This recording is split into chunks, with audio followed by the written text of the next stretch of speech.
let's get some sleep, I guess. Sleepy time. Time for good dreams. Maybe good dreams, maybe great dreams. The best dreams. The nicest dreams ever. You wake with a start. Once again, you're tangled in your sheets, drenched in sweat. Your throat feels like it's on fire. You can't remember what your dreams were about, not precisely, but again you feel that yearning sensation, the emptiness in your gut and in your chest. Your head throbbing, you heave yourself out of bed. Oh, okay. No extra lore bits there, I guess. Hey, Donko. I'm gonna exercise a bit, Bubusky. Helps me clear my head. Come back later and we'll talk. Alright. Really? Does nobody want to talk right now? Gobbit. Gobbit looks up from her hot plate at the sound of your approach. A smile creases her head. Her face. Why did I say head? That's weird. She raises her eyebrows and gestures at the cabin around you. You know, the vault hole has been really shaping up over the past few days. With all of the work that we've been putting into her, she's starting to feel like a real home. Anyway, enough about the boat. She puts her hands on her hips, sending madness scurrying. Ready for your next lesson, or did you just want to chat?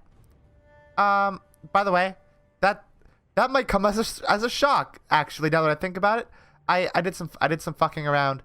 I can't really change like the model, which is unfortunate. But I can change the portrait. That's fun. We can change the name of the bolt hole, which I think. All right. We can't change it now. It's too late. All right. I'm ready for my next lesson. Yeah? She smiles. That's good. I was hoping that you'd want to keep going with this. It's good for you, and I'm kind of enjoying it too. Gubbit runs a hand through the knotted ropes of her hair, a contemplative look on her face. A moment later, she turns her attention back to you. All right. This is going to be another long story, so I'm thinking we should take it in chunks. If you've got any questions, you can ask them along the way, and if you need to take a break, we can come back to it. Sound good? Don't ask, tell. You're the one who's running the show, remember? Of course I remember. She folds her arms over her chest. And you're right, I am the teacher here, so shut up and listen until I tell you not to. Alright, so last time I told you about the event that brought an end to my illustrious career as a subcontractor. This time, I'm going to tell you about a run that I went on with my regular team. HR's team, you mean? No, this was long before I hooked up with them. Iz was still learning to deck back then. She was good for her age, but she wasn't ready for prime time. And it'll be another couple of years before I'd meet Nightjar or Auntie Chang. You don't know anyone from the group that I'm talking about. They're all gone now anyway.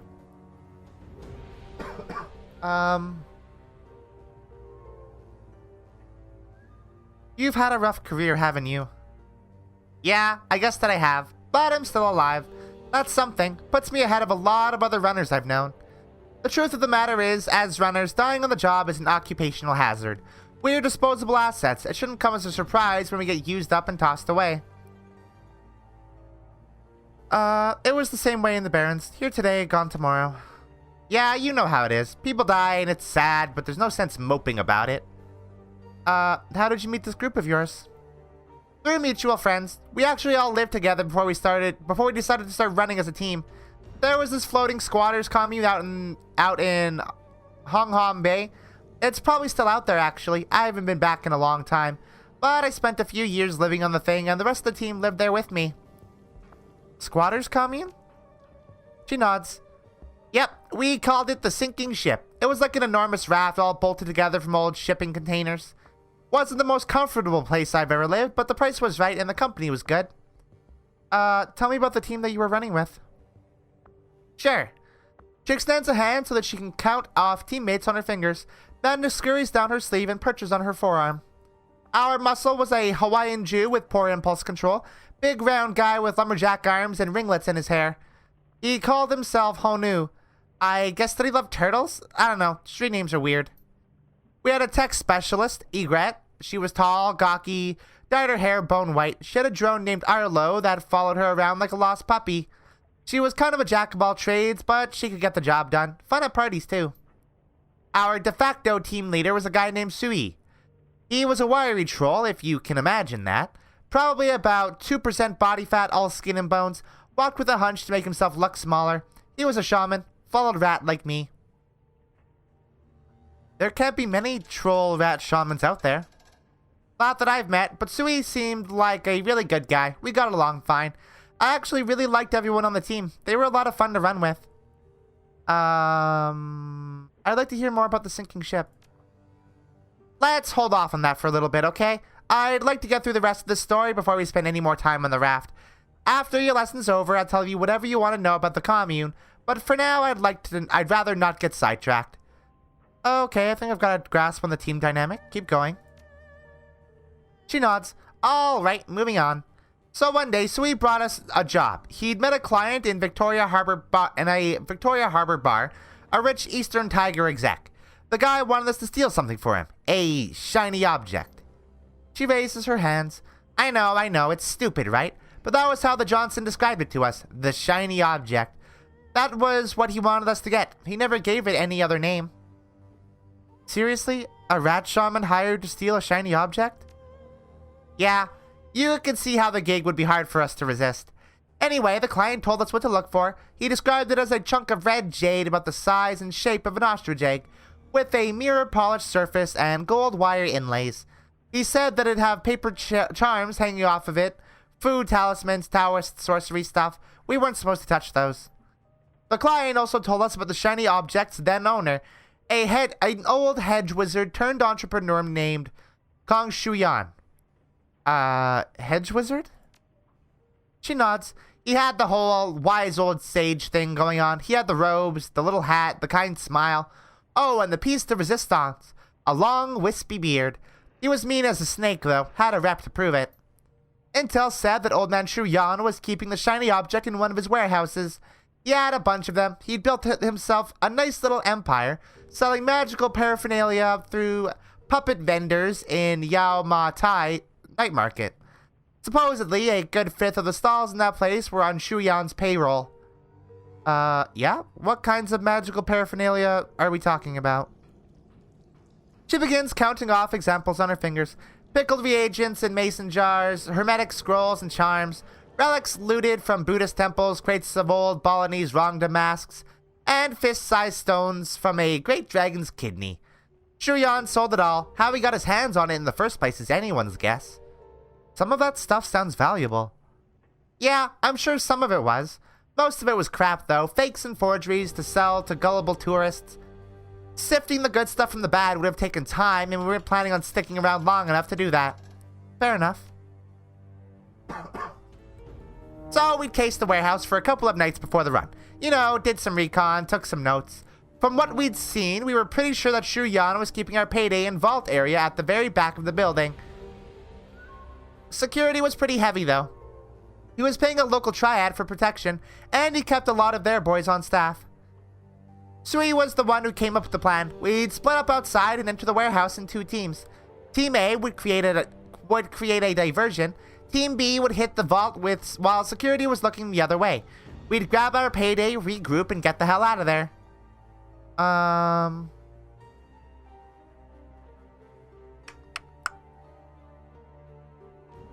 That's pretty much what I'd have done in your place. Yeah, it wasn't a bad plan, and it went surprisingly well, at least to a point. Team A, Honu and Egret, circled around to the loading dock just like we'd planned. Sui and I waited by the service entrance. We didn't have to wait long. A couple of minutes in, we heard this ungodly crash, then another, and another. As it turns out, Egret had rigged into Shuyan's network of automated forklifts. She had 6 of them running amok in the loading dock, chasing down workers and crashing themselves into anything marked fragile. The next time we're on a run with a loading dock, remind me about the forklift truck. It's awesome, right? A dreamy smile spreads across her face. Egret really outdid herself. I wish that I could have been there to see it. Egret's distraction did what it was supposed to. As Sui and I watched, most of the triad guys at the service entrance abandoned their posts and went hauling off toward the loading dock.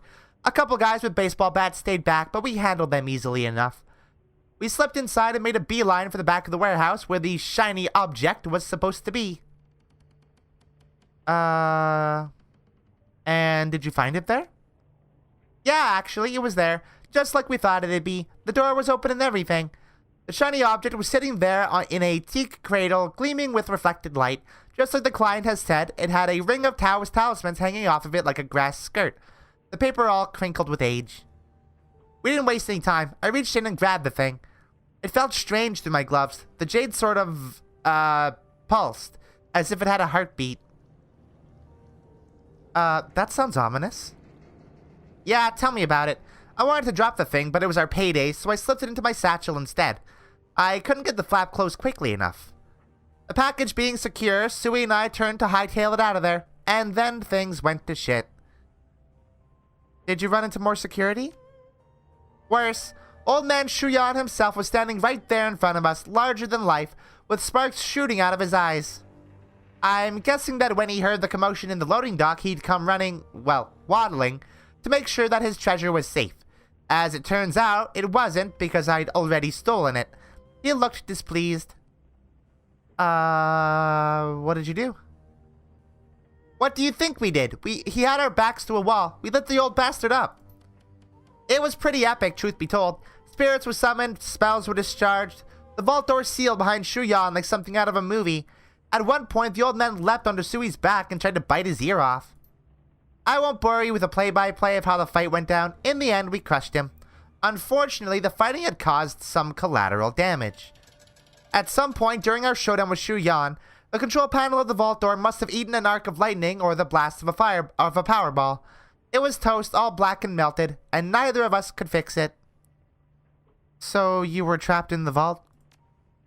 Yeah, that's about the size of it, and it was only a matter of time before the old man's remaining security guys found us in there. There was still one way out, a ventilation duct up high in the rafters, but it was too small for Sui to fit through. He was a troll after all. I had the shiny object, but if I left Sui there and security got to him, well, you do the math. So here's the conundrum. I've got our payday in my satchel, the team is split, it's inevitable that more Triad 49ers are going to find us, but we don't know when or how many. Egret and Honu are holding their own in the loading dock, for now. I can stay with Sui to help fight off the inevitable wave of Triad 49ers, but we'll be badly outmatched. Like, badly. The odds of survival won't look good for either of us. If Egret weren't pinned down in the loading dock, she could probably get the vault door open, but in order to get to her, I'll have to leave Sui alone in the vault. If Shuyan's reinforcements find Sui before I get back with Egret, well, she uses her thumb to draw a line across her neck. So that's the scenario, Seattle. Not a lot to work with, I know. Now tell me, what should I do?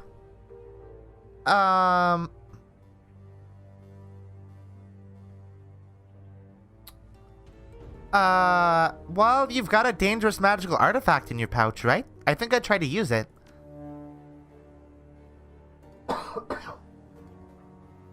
She nods, unsmiling. That's the most stylish answer, isn't it? Just audacious enough to be fun. It popped into my head right then and there, same as it did yours. So that's what I did. No hesitation. I just made it happen.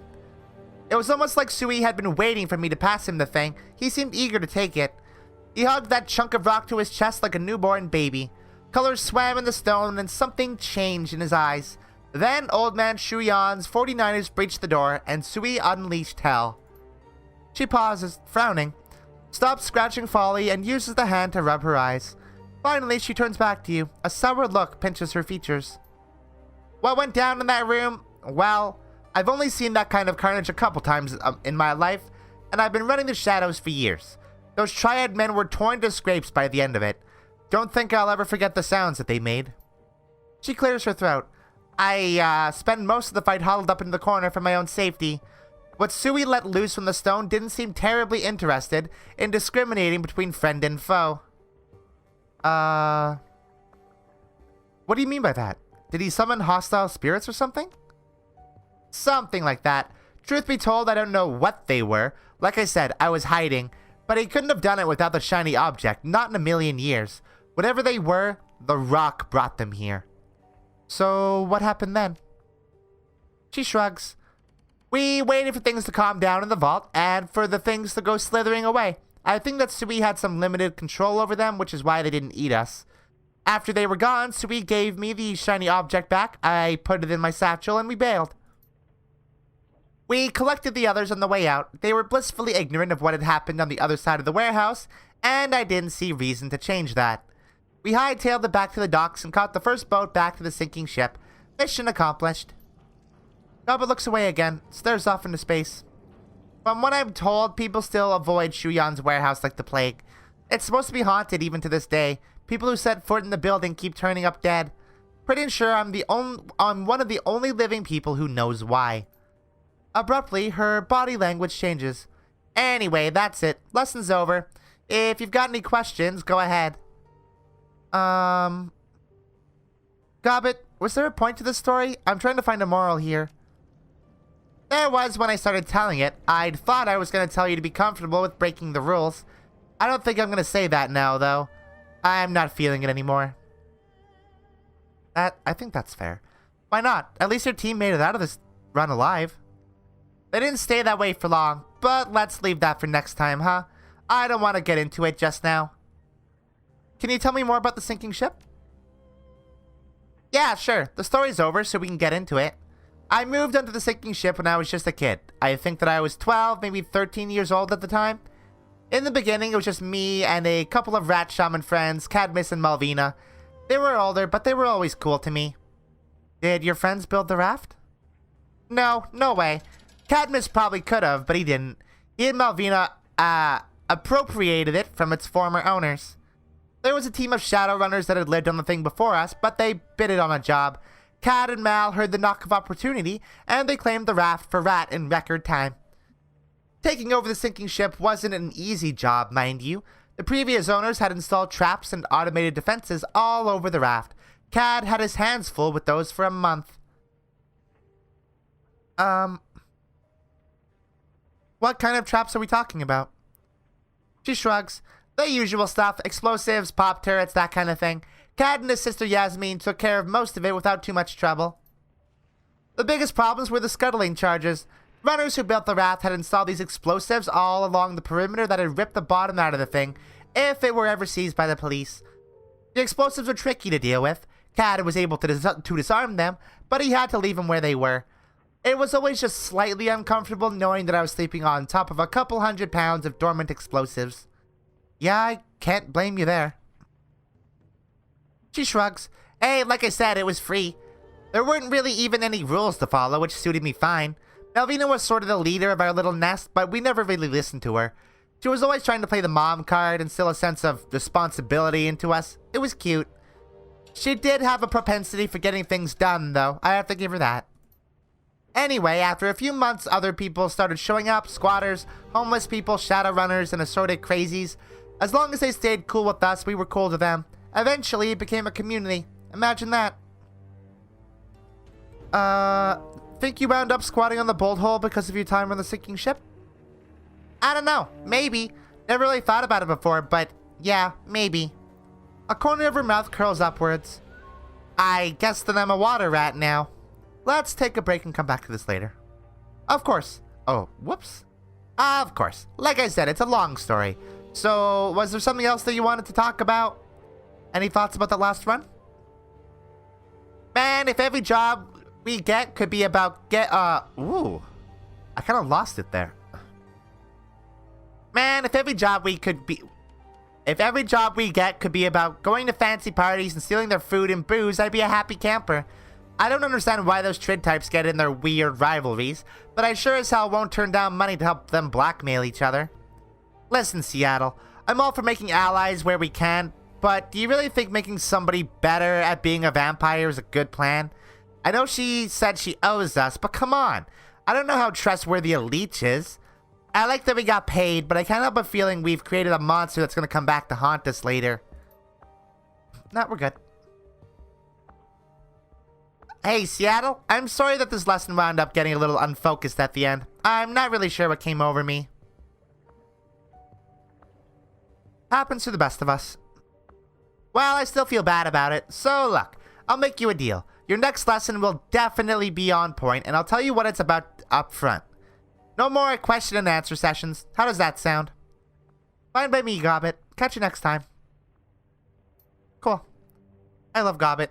I'm going to say that after, like, every conversation with her. I love her a lot. Isn't this all the stuff that we already talked to Isabel about?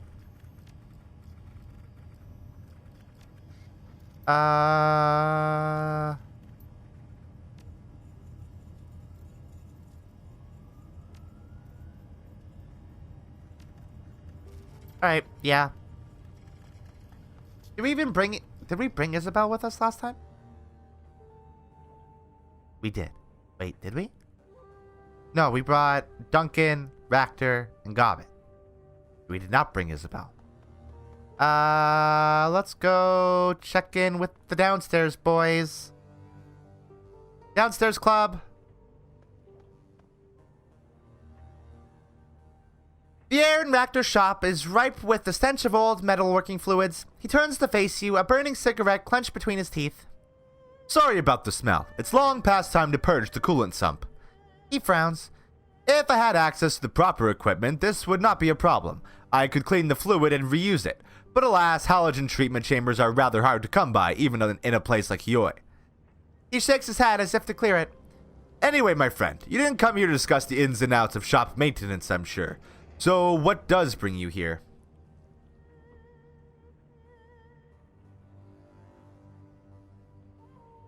I can enjoy a social gathering as well as anyone else, but our client and our targets were contemptible people. Trio programs, soap operas, intellectually bankrupt, saccharine sweet, family dramas without an ounce of inventiveness behind them. This pap that these fools produce is a poison for the mind. He takes a drag on his cigarette, blows the smoke in a plume. At least we had the encounter with the vampire to make things interesting. I've been thinking about what we talked about last time. Mind if I ask you a few questions? About the drone self-repair system that you invented. How did it work? There were 3 distinct elements to my approach. When these elements were all working in concert, prototypes that utilized the process displayed remarkable self-repair capabilities. This may be a lengthy explanation. I can skim over it if you please, or I can break it down for you if you're genuinely interested. I'm actually kind of interested. Give me the long version. I want to know how this process of yours works. He shifts his cigarette to the corner of his mouth. Very well, the long version it is. The first element of my process was an outer skin that the drone could be wrapped in. A refinement of older biomimetic self-healing materials, modeled to emulate the self-repair capabilities of living beings. Imagine a polymer composite interlaced with microtubules, capillaries if you will. These vessels are capable of delivering bonding agents to the site of a wound as it occurs, thus healing it. I've heard of smart materials that operate on a similar principle. They've been around for decades, haven't they? Yes, though they remained uncommon until recently. As I said, my material was a refinement on those earlier designs. It was also only the first part of a system. The synergy between the 3 was what made the project work. The second element involved the underlying structure of the drone's architecture, the servos, gears, circuits, etc. Utilizing self-assembling materials and redundant systems, I created a system by which damaged components could be fabricated and replaced by the drone itself, without any need for human interference. Alright, so you have self-healing skin and a self-replacing underlying structure. What was the third part? Finally, the system had a magical component. The corner of his mouth dips downward. I must confess a certain degree of ignorance when it comes to this portion of the project. I understand some of the theory behind what was done, but the specifics are beyond me. Tell me what you do know, then. In layman's terms, a magical element was necessary to render the system self-perpetuating. Obviously, no purely mechanical system can repair itself indefinitely. The synthetic skin becomes more brittle with every wound that it heals, and the automated assembly components will eventually run out of materials to work with. As a rule, fighting against entropy is a losing proposition. But with magic, we can rewrite the rules, weaken the grasp of those entropic forces, to the point that they are rendered negligible. Think of magic as the lubrication that keeps the gears turning. I wish that it weren't necessary, but I am also a realist, and I must confess that it is required for the system to work. And this package of systems is what your former colleague stole from you. What do you need to get back? Yes, Given enough time and resources, I might be able to recreate the first two components of the system on my own. But the magical component is and will forever be completely beyond me. That is why it's so important that we recover my research and the prototype that was stolen, and we will recover them. Of that, I have no doubt. What do you think that a post-human future would mean? Freedom. He takes a long drag on his cigarette, sucking the smoke deep into his lungs. When he speaks, it erupts from his mouth in a plume. The ultimate freedom to direct our own progress, and to steer ourselves as a people in whatever direction we wish.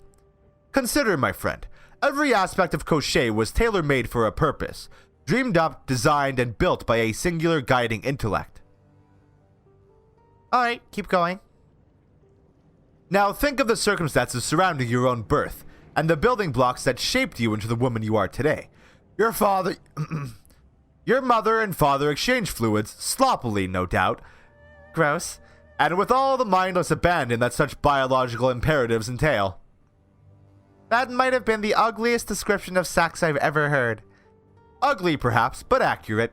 Sexual intercourse is an inarticulate process, a messy delivery mechanism for genetic material spurred on by hormones and base urges. Any attempt to guide the process on a societal level gets branded eugenics and described as monstrous for obvious reasons. But I digress. The point I was making was that the forces that shaped you, and me, and anyone else who cared to mention, were ultimately mindless ones. Blind, manipulative, biological drives that led a sperm and an egg to collide. Add in a roll of the dice and a dash of Mendelian genetics, and here you are. The natural processes of evolution and sexual selection guide the development of our species through trial and error. Throw a few billion darts at the wall and see what sticks. In the future that I foresee, this process will be reined in, guided by our own controlling intellects. To co-opt an antiquated phrase, the myth of intelligent design will become a reality, but we will be our own gods, reshaping ourselves as we see fit.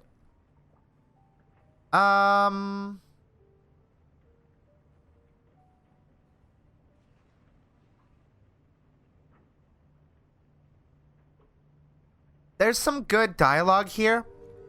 I don't agree with this one. Because it's all chemicals.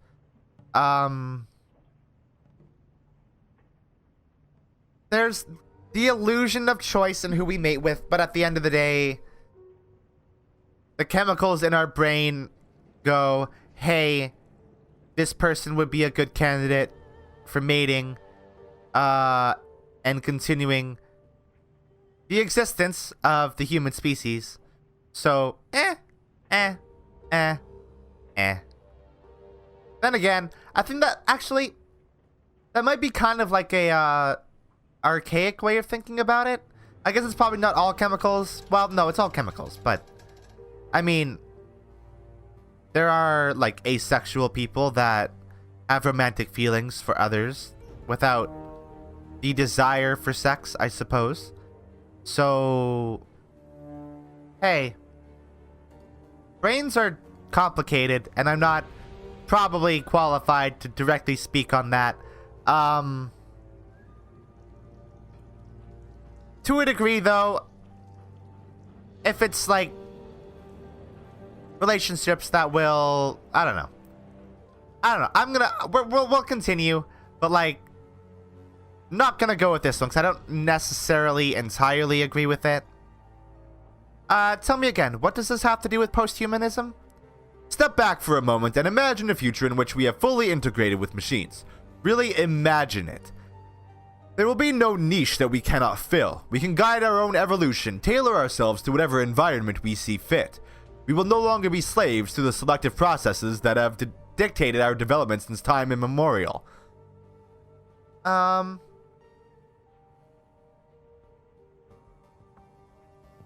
Let's say that you're right. At what point do we cease being human and become something else instead?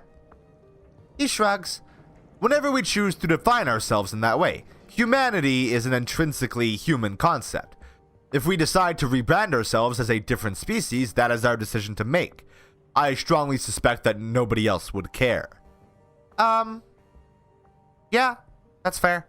No, I agree with that, actually.